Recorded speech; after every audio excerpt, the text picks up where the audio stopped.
most, right, is Birdman. Yeah, I'm a dude to keep it 100. Ain't nobody bigger than the politics. That's my brother, and we get on each other. But Birdman, out of Everybody's eyes are locked on Wack 100 right now. 50 Cent already threw the first punch, accusing him of straight-up snitching on Big U streets, are saying that move tied directly into Big U's indictment. From there, the whispers exploded, claims that Wack might be wired up, setting rappers up like bait for the feds. But let's get this clear. These ain't my words. This is a talk flooding the streets. And it all circles back to one single phone call, one that Wack himself admitted making. He claimed it wasn't some random call. It was critical. Not to Big U directly, but to his wife, warning her about an incoming federal indictment. Wack made it sound like he had inside knowledge of the exact timing, like he knew when the feds were gonna kick down the door. Now pause. How does a man outside the system get details from sealed federal files? That's not everyday gossip. Who gives out warnings like that unless they are tapped in deep? That's exactly why 50 connected the dots, and suddenly all that Wack is wired talk didn't sound so far-fetched. And it gets even wilder. Way before 50 even said anything, Suge Knight had already been waving red flags. Reports say Suge warned Birdman himself to watch Wack 100 closely, claiming the dude was already sitting on the Fed payroll. That warning cuts deep, considering Suge knew Wack personally from back in the trenches. Then, boom, the Big U case detonated. A 43-count indictment dropped like a bomb. RICO charges, extortion, wire fraud, charges heavy enough to bury a man alive. The feds even connected Big U to a 2021 case tied to the death of young artist R.W. But here's the curveball. None of that showed up in the official 75-page indictment. Word is Nevada has that piece tucked away separately. What really shook the streets, though, was the feds pulling Wack's own Clubhouse ransom podcast clips, flipping his words into evidence. And the craziest part? Wack didn't deny it. He laughed. That ain't the laugh of a man scared of the feds. That's the laugh of somebody who might already be playing for the other side. And this ain't new. People been side-eyeing Wack since 2006. Back then, he and his brother got busted in Texas with a loaded strap and more in the car. Both were convicted felons. That should have been an easy slam dunk for the feds.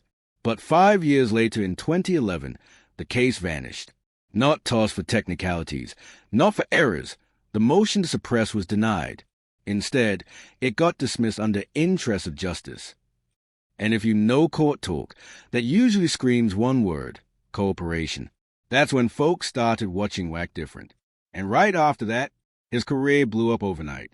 Suddenly his managing stars, leaking exclusive insider info and acting like he's got ears in every room. Meanwhile, dudes around him kept catching cases left and right. Word on the block is he even got caught on a federal wiretap, on a call with a dude named Stutterbox, linked to a Main Street Mafia Crips case. And on that call, Wack wasn't just talking. He was connecting dots, maybe even helping the feds map out the play. And let's not forget, these whispers been chasing him for years. When he was tight with Birdman running Cash Money West, the partnership looked strong. But the second Wack started managing Tekashi 6ix9ine, the streets wrote him off. For a man already accused of Fed ties, linking with 6ix9ine was career suicide. Even Wack admitted Birdman pressed him about it. Birdman didn't blast him publicly, but everybody noticed when he backed off. Sometimes silence screams the loudest. Which brings us right back to 50 Cent. Wack manages a game, and everybody remembers the bloody history between 50 and Game. That beef was chaos, pure fire. Instead of letting it cool down, Wack kept pouring gasoline. He jumped on platforms throwing shots, saying 50 ain't street anymore, that is only protected by the industry. He even claimed 50 had to check in every time he set foot in L.A. Basically, Wack painted a picture where 50 couldn't move safe without clearance. And Wack didn't just say it. He doubled down with action. He bragged about pulling up heavy at the SLS hotel, ready to press 50 face-to-face. But when he got there, he said it looked like a military operation. According to Wack, 50's security was so deep it looked like Navy SEALs strapped with heavy artillery. That image had the internet clowning Wack hard. Like, why even admit that? And then, as if on cue, the BMF talk came roaring back. Wack turned his sights on 50's entire portrayal of Big Meech and BMF, accusing him of exploiting the story for profit. He claimed 50 was milking every last drop of the BMF name to stack his pockets higher. And when you tie all these threads together, the indictments, the wiretap whispers, the vanished cases, the street beefs, the question keeps hitting louder. Is Wack 100 really moving like a boss, or is he a Fed asset hiding in plain sight? But here's where things take a real left turn. While Wack's been out here firing shots at everybody, 50 suddenly went ghost. No petty captions, no power-style trolling, no slick memes, just radio silence. And for a man who built his whole image off online smoke, that hush was deafening. That's when whispers stopped being gossip and turned into real conversations. People close to 50 are saying this ain't strategy. This might be survival. Word is he thinks Wack's sitting way too close to federal flames, maybe even trying to lure him into a trap that flips legal in a heartbeat. And right when that theory started catching fire online, boom, the Big U indictment dropped. A massive 43-count RICO case with 18 names tied to the Rolling 60s hit the streets. But you know who wasn't on that list? Wack. And here's where the side-eye got serious. Rumor has it his voice is all over supporting paperwork that don't add up. If you're deep in the conversations but never named in the indictment, the questions basically write themselves. Then Wack decided to toss gasoline on the fire. Out of nowhere, he claimed Adam 22, the face of No Jumper, just got snatched up in the same RICO sweep. Remember, Wack is a regular on that platform, so this hit personal. He even called into the show himself, saying he'd just gotten off the phone with his lawyer, trying to rush him down there like he didn't want Adam running his mouth. According to Wack, the Fed scooped Adam up that morning and even circled back later. But here's the twist.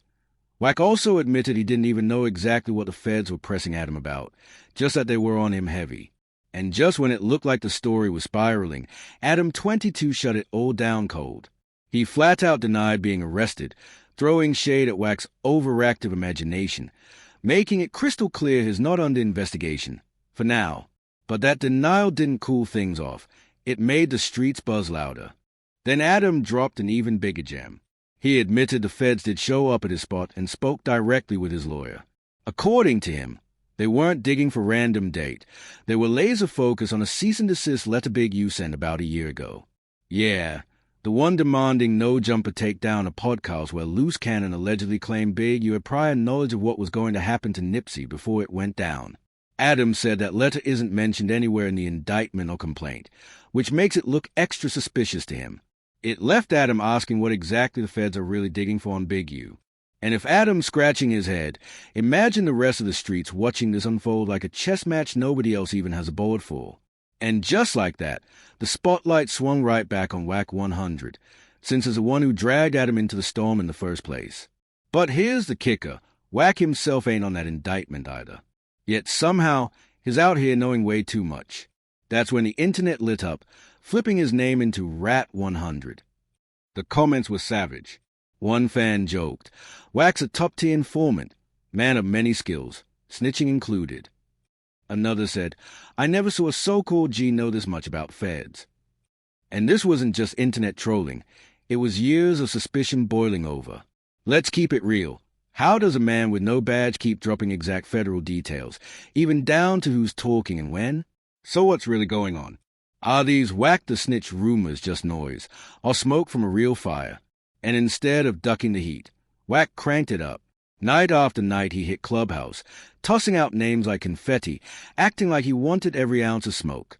Every time his MIC clicked on, someone's reputation took a hit, and the streets couldn't tell if he was just reckless. Hit up Big U's wife.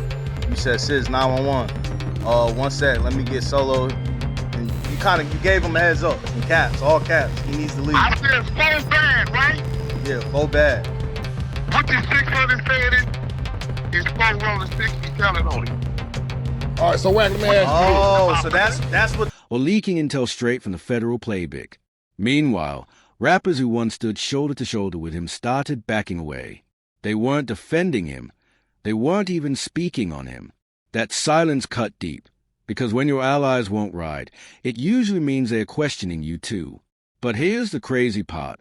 Wack doesn't flinch. He doesn't deny a thing. When the rat talk comes up, he laughs. He dares people to prove it, feeding off every headline. And in a twisted way, it works. His made controversy his currency. The louder the streets call him a snitch, the louder he gets. Some say it's a strategy. Stay so public, so loud that nobody can move on him in the shadows. Others think it's dancing with danger. Because this game usually ends one of three ways: a courtroom, a cell, or the grave. And when feds, rappers, and your own people all keep your name on their tongue, it means the block is watching closer than ever. That's where the bigger question lands. If Wack 100 really is that connected, what does it mean for hip-hop as a whole? One man tied to federal whispers, managing artists, beefing with legends, and stirring non-stop chaos? That's not just gossip, that's dangerous power. Already, rappers are quietly cutting ties, scared their names could get dragged in. Others gamble, thinking the headlines are worth the ride. But history shows when the feds get too close, entire empires collapse overnight. And if Wack is really at the center of this storm, the fallout won't just bury him. It could shake the entire industry. So tell me, is Wack untouchable or walking right into a trap he can't escape? So what's your take? Drop it in the comments. We're watching every single one. And if these raw street breakdowns got you thinking twice, smash that like, hit subscribe to the Gossip channel, and lock in. Don't miss the next one. Click right now and dive even deeper into the madness.